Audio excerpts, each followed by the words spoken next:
আজও সকাল থেকে ভালোই বৃষ্টি হচ্ছিল। বৃষ্টির মরশুম, তাই মনেও হলো নতুন কিছু খাই। তাই আজকে প্ল্যান করে ফেললাম দই পটল বানানোর। প্রথমেই পটলগুলিকে মাঝখান থেকে চিড়ে ভালোভাবে ভেজে নেওয়া হলো। এরপর পেঁয়াজ টমেটোটাকে কুচি করে লঙ্কাগুলিকে মাঝখান থেকে চিড়ে নেওয়া হলো এবং পেঁয়াজ আদা রসুনের একটা পেস্ট বানিয়ে নেওয়া হলো। কসুরি মেথি আছে এবং আছে আমাদের কাছে টক দই। তো প্রথমেই গ্যাসের ওপর কড়াইয়ে তেল দিয়ে তেলটাকে গরম করে নেওয়া হলো।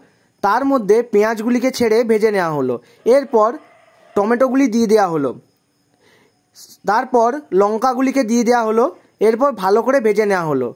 ভাজার পর সামান্য পরিমাণে পেঁয়াজ আদা রসুনের পেস্টটা দিয়ে তার মধ্যে পরিমাণ মতো নুন দিয়ে দেওয়া হলো। এরপর তাতে পরিমাণ মতো হলুদ দিয়ে দেওয়া হলো।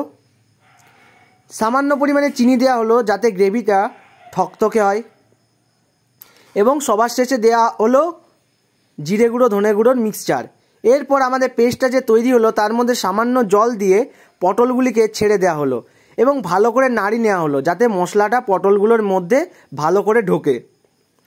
এরপর টক দইটাকে ফাটিয়ে পরে পটলগুলির মধ্যে দিয়ে দেওয়া হলো। দিয়ে দেওয়ার পর নাড়িয়ে চাড়িয়ে সবার লাস্টে এই পটলগুলির ওপর মেথি পাতা ছড়িয়ে দেওয়া হলো। ব্যাস, আমাদের তৈরি হয়ে গেল আজকের দই পটল। খেতেও বেশ সুন্দর হয়েছিল।